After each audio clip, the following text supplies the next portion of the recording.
Hello there, welcome back to another edition of Pimp My Filter, and in this episode we're going to be looking at the Greenline 1501E or E1501 from JBL.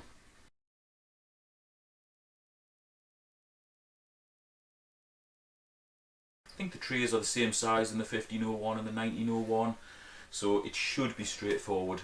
However, I will still quickly show you which direction the water flows through this filter, so if you want to set it up slightly differently or entirely differently, at least you know where the water flows. Remember, these videos are just a suggestion. You can put whatever foams you want in, you can put whatever media you want in as well. Okay, that's our filter there. And if you've already seen my video on the 1901, you really don't need to watch this video.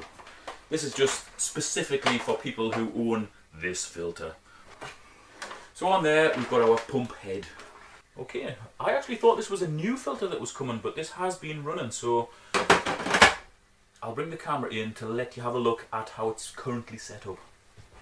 Okay, so our water comes in, it then goes down through these side pieces here, which has very coarse foam in. That is a pre-filter. It then goes down the outside of the trays before rising back up through the trays, and it exits through the middle part of this top tray. So there we've just basically got coarse foam in. Next tray down,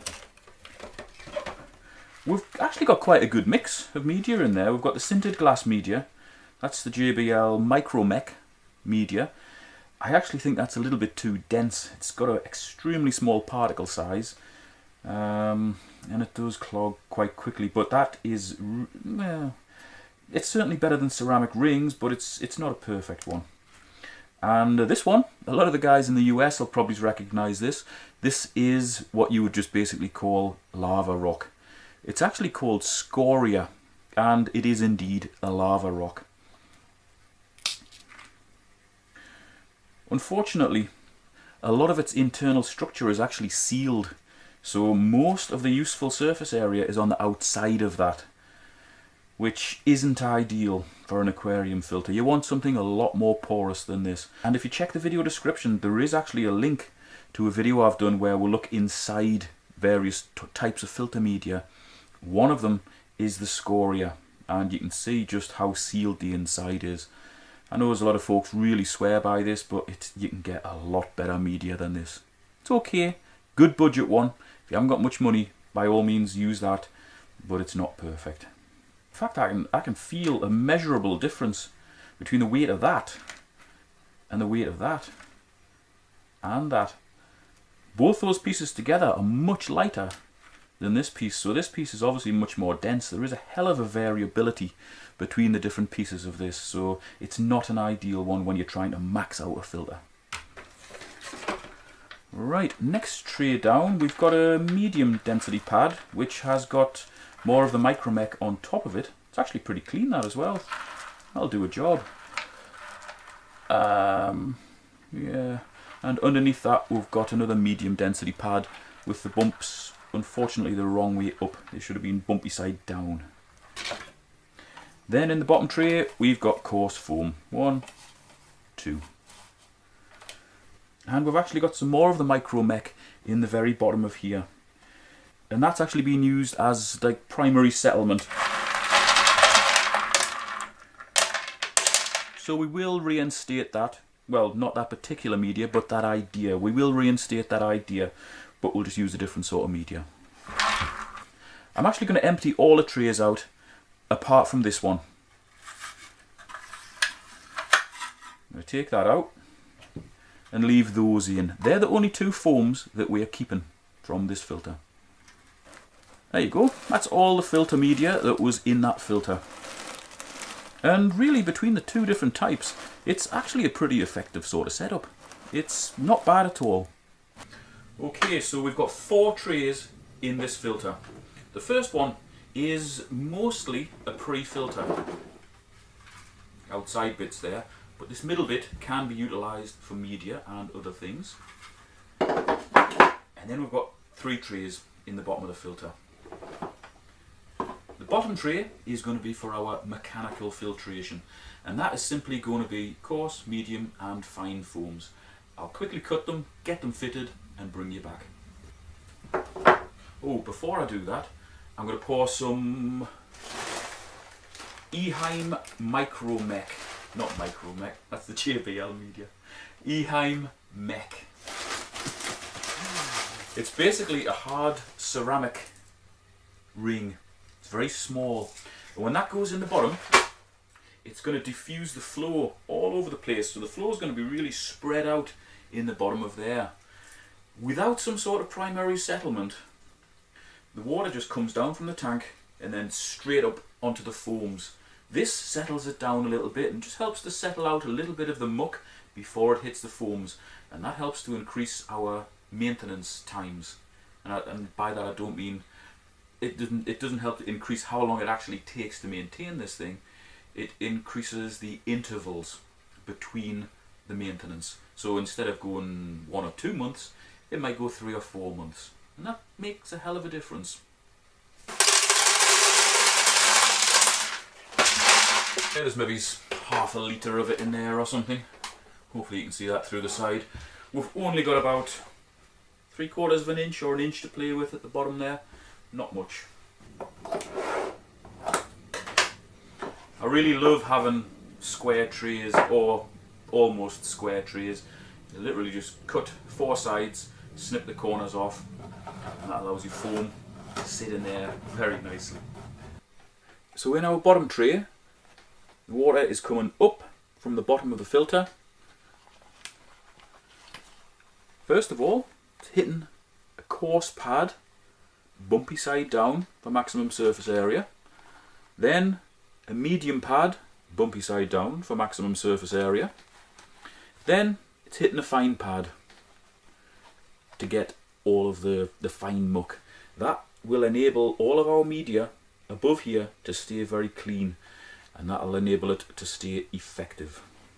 Now if you don't have access to the pads with the bumpy bits on, don't worry about that, just use flat ones. Flat ones work pretty much just as well.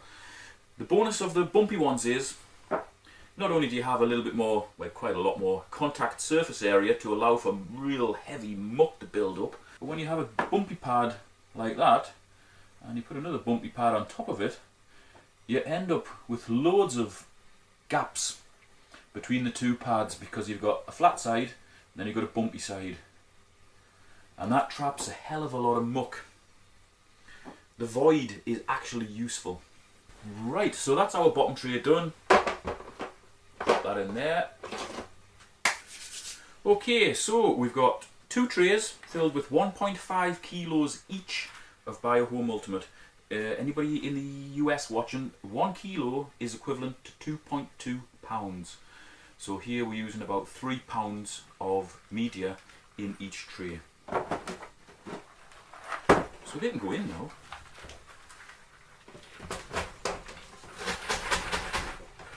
Fitting together well.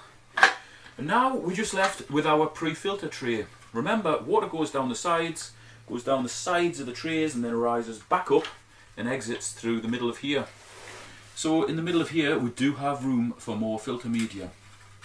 We can actually fit another kilo of media in here. So that'll be 3 plus 1. That'll be 4 kilos of media in total in here. Or we could put about half a kilo and then we could go with another pad. You might want to put a carbon pad. Now that's a carbon impregnated pad. You could easily put that on the top. In fact, that's what I'm going to do. I'm going to finish this off with a carbon pad. Not only does it look nicer, and it's going to make it packed safely for transport back to Leslie, who sent me this, it's going to give us all 3 parts of the filtration. It's going to give us mechanical, biological, and then chemical. So we've got everything within one filter. Right, so we'll drop roughly 500 grams of media in there. That's about right. And then we'll put our carbon pad on top.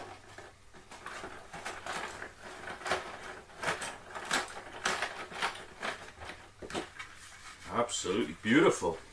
There you go. And that is our filter finished. So now we've got things in the correct order. We've got the coarse foams on the outside, which will catch a lot of heavy muck. We've then got the mech in the bottom, which again will catch heavy muck, and it'll help to save the foams from taking so much heavy muck. Water comes up through there, hits in the right order, coarse, medium, and then fine pads. It then goes through 1, 2, and 2.5 trays full of Biohome Ultimate, which is our biological media, and then it exits through here, which is a carbon impregnated pad for our chemical filtration. There you go, that's the job done. Ich habe Pimpen de Filter pumpen. And that's the wrong notes. Where's my notes on the JBL? There they are. Okay, we'll just finish off with a few notes on what the manufacturer says about this and what I say about this. We know the JBL filters are good. I don't really need to tell you how good they are. They use the space very effectively. They've got a decent flow rate as well. This one pumps approximately 1400 litres an hour, so you are going to get plenty of muck pulled out. You're going to get a good flow through the filter, and then you're going to get plenty put back to the tank. Now the manufacturer says the e1501 is for tanks of approximately 160 to 600 litres. And for you guys in the US, that is from 42 US gallons to 158 US gallons. So if we're talking about the real world filtration, which is the full cycle, which is really what we want to be trying to aim for with this, we don't want to be calling this a nitrate factory, which is what 99% of canister filters are. We've set it up not to be a nitrate factory. So in the real world, if you didn't bother with that foam in the top, it would be suitable for roughly 400 litres of a normally stocked tank. That should provide the full cycle. And 400 litres is approximately 152 US gallons. So it will filter quite a big tank. If you've got a heavily stocked tank, you can halve that, because it could take up to 2 kilos per 100 litres to deliver that full cycle. If you've got something like predators in the tank or Malawi cichlids, something that you're feeding a lot and they're pooping a lot, so they're producing a lot of waste. You need more media to cope with more waste. It's just as simple as that. So there you go, just a little bit of useful information at the end. That's fully pimped up now, ready to send back to Leslie. Thank you very much to him for sending me this up. And if you've got a filter that you'd like me to upgrade and take a look at, please, by all means, get in touch. My contact details, as always, are in the video description. Thanks very much for watching. See you next time.